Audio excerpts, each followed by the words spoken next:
I'm still tripping out that I was talking loud ass shit over here with this dude going full AFK fucking stun locked, and then it was me that was it was me that was stun locked the whole time. What the fuck?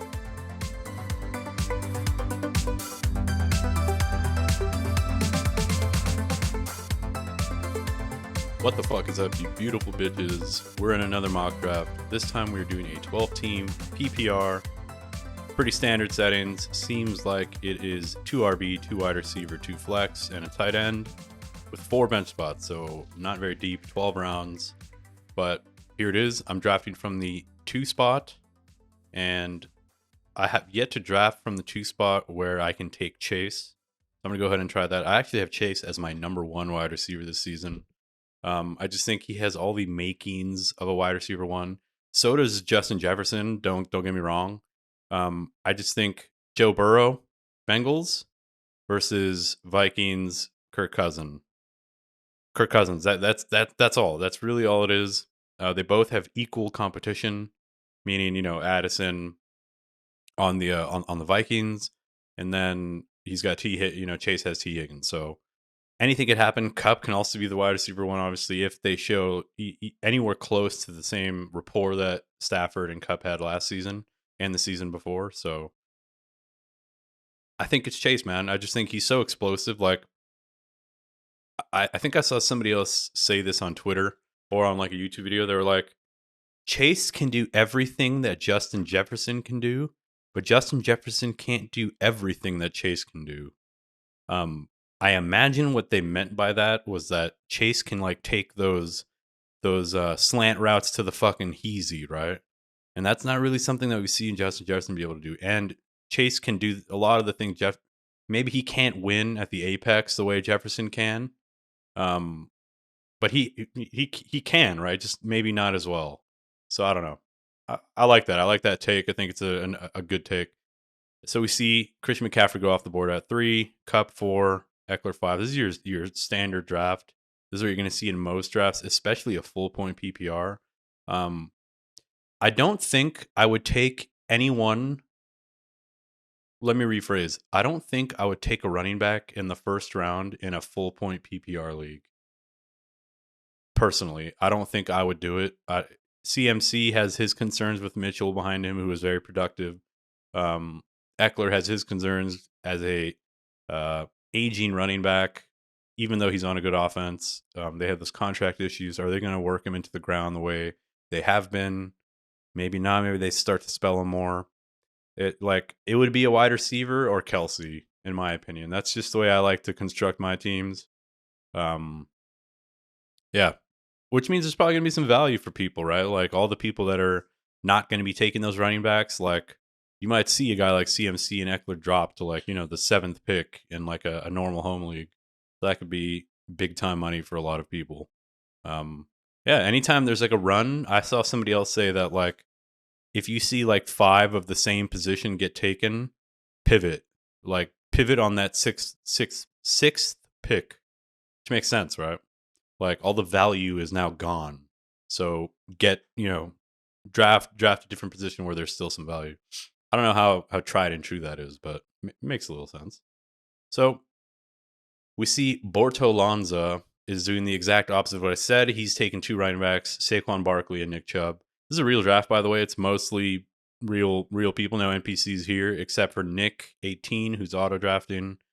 Watch this dude end up with actually the best team, because we are actually the bots and NPCs compared to AI.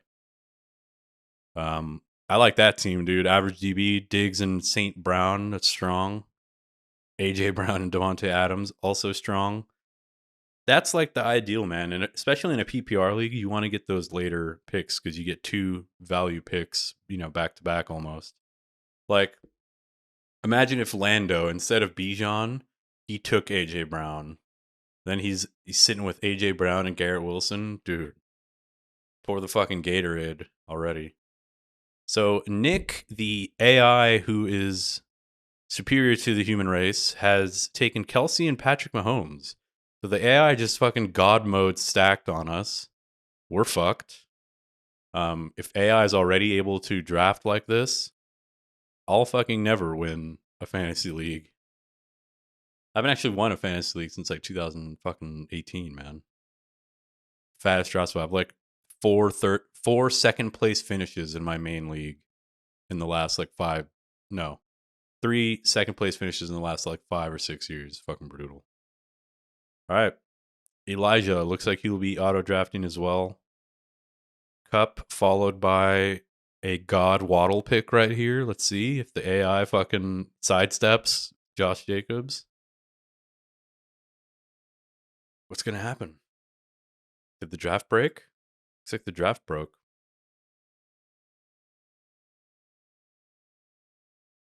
There seems to be some bickering going on in a mock draft chat. Somebody got called a moron. I like the banter already. What's going on here? What's going on?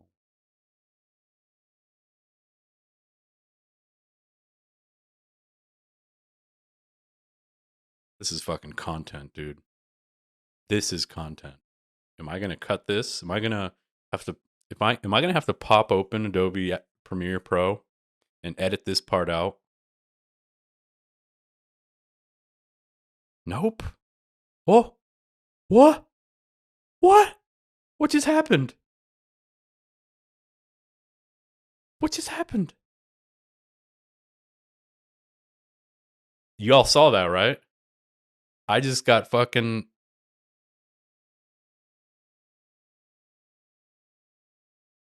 My draft was stuck on Elijah timing out. What the fuck? Damn, dude. I just got cucked. Jacobs, Josh Allen. I guess that's not horrible. Damn, dude. Giga cucked. I was talking mad shit on Elijah. Damn. I just got cucked. I'm gonna tell you guys who I would have picked. So who I would have picked there would have 100,000% been Jalen Waddle, followed by Chris Olave. Waddle Olave.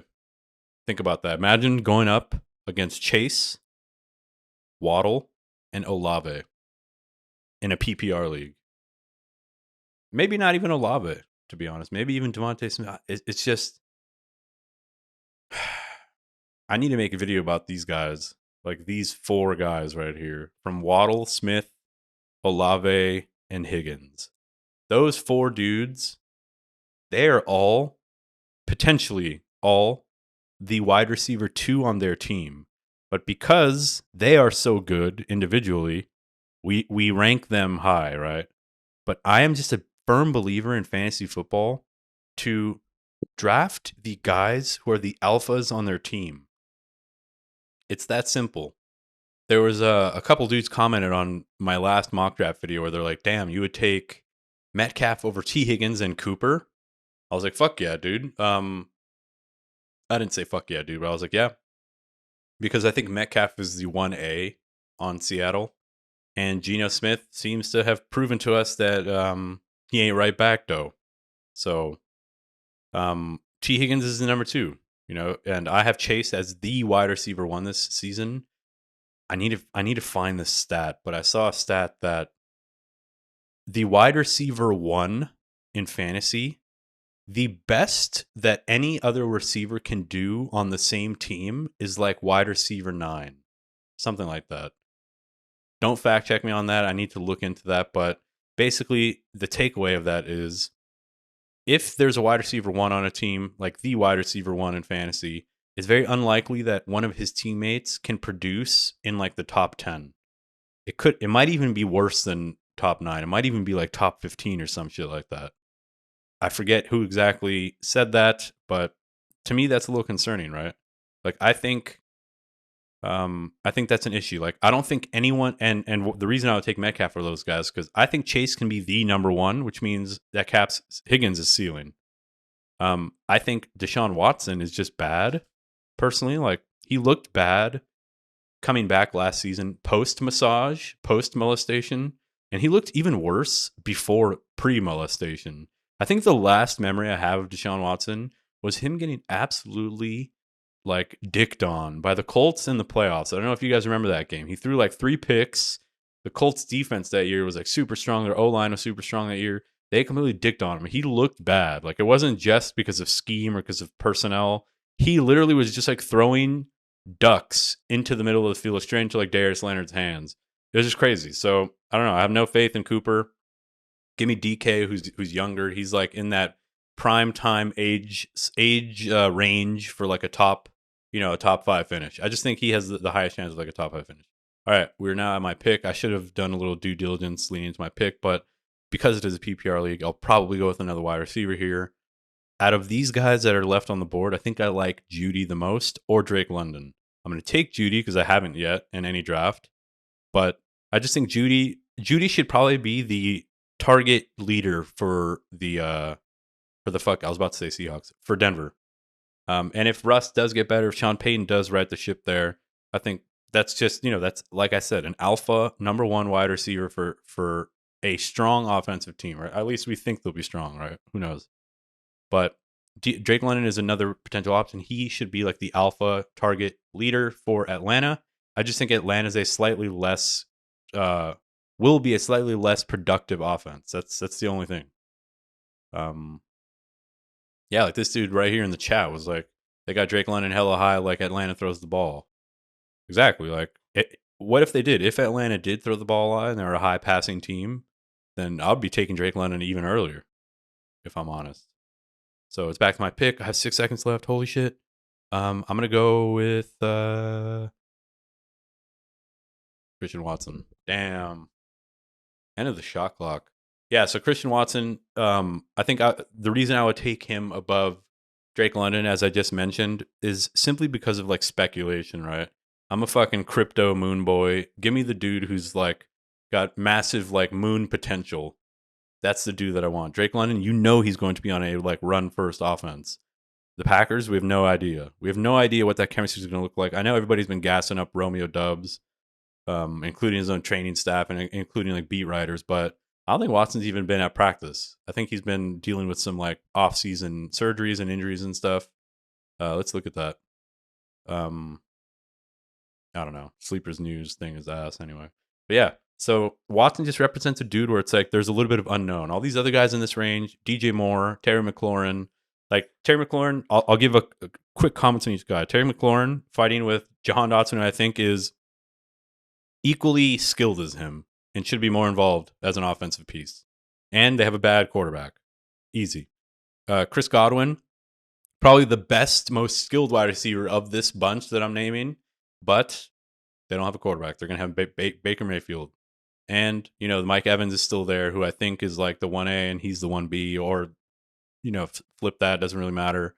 So those are my concerns. DJ Moore, I will never take DJ Moore in any draft. I've never taken him. I've never had him on any fantasy teams. And that is why I've never won a championship. No, I'm just kidding. But I just don't like him. I don't think he's as great as everybody thinks. Like, I don't think he's going to be the game changer that Justin Fields needs. Like, I don't think people are saying he's going to have the AJ Brown effect on Fields. Dude, blue cheese with wings or fuck your mother. I don't think so. I don't think so even a little. Dude, I'm still tripping out that I got cucked. I'm still tripping out that I was talking loud ass shit over here with this dude going full AFK fucking stun locked. And then it was me that was stun locked the whole time. What the fuck? Fucking bullshit, man. All right. Let's talk about some of these picks. Chris Godwin, as I mentioned, just the concerned, right? All these players have like some concerns. This is like the range that you want to start taking running backs, which I would be doing if I drafted differently, right? Like if I had Waddle, as I mentioned, if I went Waddle Olave here, I'd then be taking I would have been stoked if J.K. Dobbins fell to me at the 411, but I would have started looking at running backs. Maybe I would have been a little bit upset because most of the running backs that I would have wanted would have been gone. But because it's a PPR league, there's a lot of like third down back value later. Like, dude, Jerick McKinnon, 12th round. Like, in a PPR league as like a bench stash / like random spot start. Give me that. All right, my pick is coming up. I have 3 wide receivers, 1 running back, and a quarterback who could very well be the QB1. It's not looking too bad. I might want to start looking at running backs here. And because it's a PPR league, um, I don't think I would take David. If this wasn't PPR, I might take David Montgomery, but because it's PPR, I think I'll take Javonte. I just think the way they were using him was like a true, 3-down back. I know he's coming off injury. I know. And I know P. Ryan is there now, who's a lot of people's like one of their favorite, 0 RB running backs to draft. But I saw a report that it looks like he might actually start. I mean, he's not even on the PUP list now. So if he starts the season, ends up playing, and they give him let's just say a 60% workload as my RB2, like you're playing for a championship, right? You're playing for the end of the season. You're not playing to get a, big time production early. I mean, that'd be nice, but all right. Now looking back at wide receivers, looking at running backs, there's not too many running backs that are like in this little mini range. There's a couple guys that are like a little later. Looking at tight end, I think this would be a good time to take a tight end. I do not have any pieces of the Philadelphia offense, so I'll go ahead and take Dallas Goedert. Again, as I mentioned, PPR league, Dallas Goedert should be one of the target leaders for Philadelphia. I have him slotted as actually the number 2 target leader for Philadelphia, ahead of Devontae Smith. That's just what we saw last season. That could be fully wrong. It could be, Devontae takes another step. I think he's going into his 4th season, I believe. So Devontae Smith will be established in a more. We could easily see him supplant Dallas Goedert. But even if Goddard's the 3rd guy, I think that's enough. It's enough out of a tight end. I just think like Pat Freiermuth is another guy that I'd take in like the top, the first 9 rounds. Obviously closer to the 9th round. And then after that, there's like a big drop, and then you might as well punt the position. So like Dallas Goedert and Freiermuth are like the end of my I'll draft these guys in the first 9 rounds range. If that makes any fucking sense. Probably not. Talk about some of these guys. I like Marquise Brown. I like Kirk. Don't like Evans, especially in PPR. I don't like Pickens in PPR. And I definitely don't like Lockett. I made a video that shit pissed off a bunch of people. People in my DMs telling me I should fucking play in traffic just because I said I think Tyler Lockett might have an off year. Holy shit, I didn't know there were that many Tyler Lockett truthers out there, but I just don't like him. I think he is 30 already. He's 30. He's 30. They just drafted JSN. As I mentioned, DK Metcalf, another season to cement himself as like the wide receiver 1 there. Those are just my thoughts. Feel free to disagree. Tua Tagovailoa, that's a great pick. Dude's drafted nicely. Jahan Dotson and Tua, that's a super nice turn right there. Who else has a nice team? Let's look around. I'm pretty biased when it comes to PPR mocks. Whenever I see a dude who takes 2 wide receivers in like the 1st and 2nd round, I just assume they have the best team. This guy kind of like shat the bed after Diggs and St. Brown. He went Kenneth Walker, who I don't like, especially as your RB1. I mean, I love him. Don't get me wrong. I just think Charbonnet. You don't know what his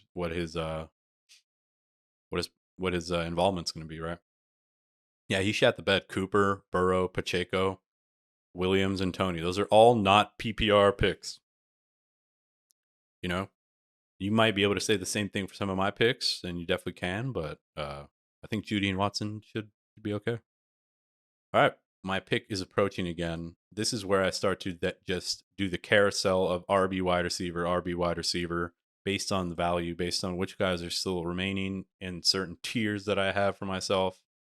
So, like, quickly looking at this list, there's a couple of guys that are still in like this wide receiver 2, like they could be top 30 wide receiver type range. And I will take one of them or not. I'm going to take Gibson because I'll take the dude on my next pick. I think this guy would have taken Gibson. He only has Cook and ETN, so like playing a little bit of a strategy there, where it's like try to guess what your opponent needs. If you're at this like little turn pick where I get 1, he gets 2, and then I get 1. So he went Jamal Williams and Zay Flowers. Okay, so he took Flowers, who I would have taken there, but there's another guy who I think should be like a wide receiver 2 this season. And I think it's Elijah Moore. So I'm gonna go ahead and take him. Even though I talked a lot of shit about Deshaun Watson, I just think Elijah Moore, like they've been gassing him pretty hard this offseason, saying how they want to use him as like a gadget guy and get him super involved. So fuck it, dude. It's my 4th wide receiver. Like, why not? Could have been a big mistake. Got Bateman still on the board. I might have fucked up. I don't think so. I don't think it's too bad. Quentin Johnson, also a super nice pick there. Would have been a nice pick, but like there's a lot of mouths to feed with the Chargers, man. Eckler gets his. He gets 80 plus targets a season, doesn't he? How many did he have last season? Oh, fuck, yeah, look at that. 127 targets, dude. I repeat, 127 targets to Eckler. Let's say that goes down to 90. You got Keenan Allen, Mike Williams, still there, still productive. Keenan Allen's not just going to disappear, man. But as much as I love Johnson as like a dynasty pick in redraft, I don't know, man. I don't know if there's gonna be enough to go around. I think he's gonna be one of those rookies who makes he's gonna have like a Pickens season. Makes a couple of big plays, like massive catches, goes on, Sports Center top 10, whatever. I don't know if he's gonna be fantasy relevant. I love the guy, trust me. I drafted him at the 2 spot in Dynasty in 2 different leagues above JSN. So, what's going on with this draft? At this point, I don't even think anybody's still watching this draft. So I'll just give you some quick thoughts on who you want to be taking late in these drafts. You basically want to be getting lottery picks, lottery tickets where they might be sharing a backfield or they might be like the wide receiver 3 on the team. And if an injury were to happen or if they were just to perform well, a Devon A-Chain would have been fucking nice at my next pick if he would have fell. That's a dude that I'm trying to get in most leagues. I just think Jeff Wilson and Raheem Mostert, they're going to come on. If A-Chain, somebody with some decent draft capital, I think 3rd or 4th round, if he can't supplant Raheem Mostert and Jeff Wilson, you fucking take your cap off, you take off your shoes, you set them by the door, and you say, "Sir, I have forsaken my family," and you commit seppuku. Easy as that. Yeah. Get those lottery picks. Get those dudes who can become bona fide league winners, like the Kenneth Walkers of last year. Right. So Zach Charbonnet would be like this season's Kenneth Walker, which is funny because he's playing behind him. They've essentially traded places. All right. So looking at the draft board, are there any other guys who could potentially be like number 1 dudes on their team? Or are there any guys who could supplant someone? Looking at the list quickly, we see Odell is still on the board. Dude, they paid him a bunch of money. Why not? It's a dart throw, right? If he ends up doing nothing, you drop him. It's a 10th round pick. You think the guy with Adam Thielen feels better about Thielen than I do about Odell? No, but if Bateman would have fell to me, I would have been super happy. So it did not happen. I'm very sad. Looking back at RB now, Jerick McKinnon is still on the board. Tyler Algier could have some standalone value as well as league winning upside if, God forbid, Bijan Robinson gets injured. I'll go ahead and take McKinnon, get a piece of that Kansas City offense. You just want to get some exposure, right? Have some like exposure to different teams that you like that you think will be high-powered offenses. That's just always good practice. Yeah, I'm gonna go ahead and end the video here. I don't know, just really have nothing else to talk about, nothing else to say. Hope you guys like this video. Hope you like this draft. Hope you liked seeing me get giga cucked, get fucking absolutely stun locked. Hope it was good times, and I'll catch you guys on the next video. Like and subscribe. Like and subscribe. Give me your comments. Tell me if you disagree with anything. I fucking love the banter. I love going back and forth with you guys. I live for it. And I'll catch you guys next time.